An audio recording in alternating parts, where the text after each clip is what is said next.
A partir do dia 1º de janeiro, as regras do acordo ortográfico da língua portuguesa, que eram opcionais, passaram a ser obrigatórias.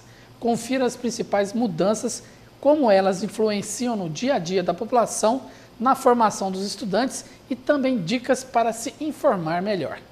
Foram 6 anos de adaptação. De 2009 a 2015, a população teve a oportunidade de aprender as mudanças em nossa rica e complexa língua portuguesa. Mas agora, a partir do dia 1º de janeiro, as mudanças são obrigatórias e quem não as seguir estará oficialmente escrevendo errado. E para explicar as principais mudanças e gafes cometidas pela população, nós procuramos a professora Daniela Eufrásio, que é coordenadora do curso de Pedagogia da Universidade Federal de Alfenas. Algo que não se trata muito de um erro, mas é uma mudança que vale a pena ser citada, é que o alfabeto agora passa a ter 26 letras, o alfabeto oficial, porque o K, o W e o Y também foram incluídos. E aí é interessante perceber algumas supressões, ou seja, alguns apagamentos nas convenções ortográficas. Então, um deles, que eu acho que vem até para o alívio das pessoas, é o trema. Aquele trema que eram os 2 pontos utilizados, por exemplo, em palavras como linguiça, tranquilo, que você usava os 2 pontos em cima do U, esse trema não existe mais, então, em palavra alguma. Então, ele foi abolido.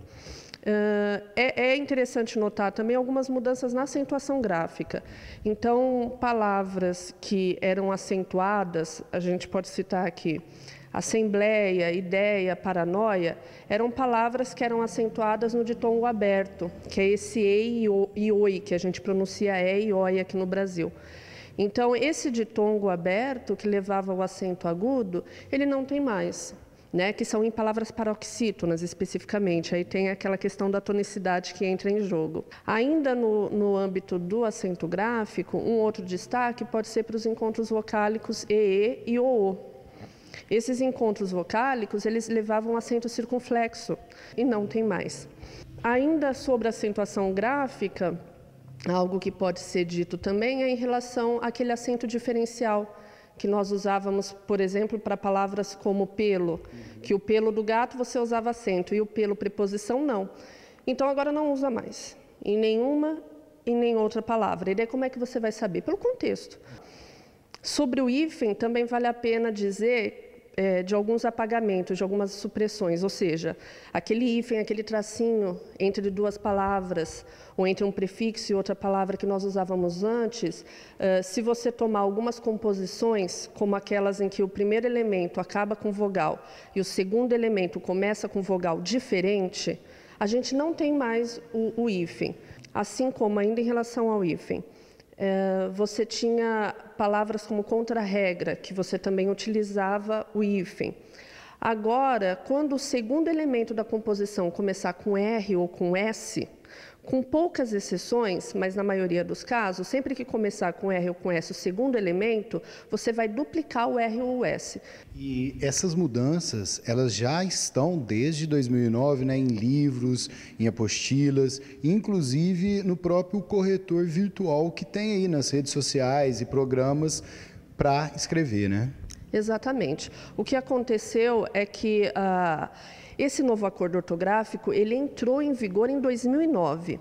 Só que de 2009 a 2015 foi um período de transição, ou seja, período em que tanto a norma anterior como a atual norma ortográfica eram válidas, eram consideradas da mesma maneira. Esse período de transição encerrou-se agora em dezembro de 2015. Então, isso equivale a dizer que, a partir de 2016, a única norma oficial que nós temos é essa do novo acordo ortográfico. E para quem escreve no dia a dia, não utilizando essas mudanças, vai estar errando e passando uma vergonha, né? Agora, para os estudantes, isso interfere mais ainda, né? Porque se eles mantiverem a regra antiga em redações, em provas... Na verdade, tudo vai depender do contexto de uso, né? O contexto de uso mais informal, não existe uma cobrança muito rígida em relação aos padrões ortográficos. Então, isso a gente pode pensar em vários contextos, desde a escrita em casa, até mesmo a escrita nas redes sociais. Então, é um contexto menos rígido na cobrança das regras ortográficas. Agora, quando você pensa no âmbito do ensino formal, ou mesmo de concursos, processos seletivos, aí sim a nova norma vai ser cobrada. Bom, e quem quiser uma outra dica de acesso online, que é fácil, é o texto do filólogo Evanildo Bechara, que escreveu recentemente um artigo com o título Uma visão tranquila e científica do novo acordo ortográfico, em que ele vai expor, ele vai apoiar essa mudança do novo acordo, e nisso ele vai trazer vários exemplos discutindo as mudanças que a nova convenção ortográfica propõe. Então fica como mais uma dica para quem se interessar por saber um pouquinho mais desse tema.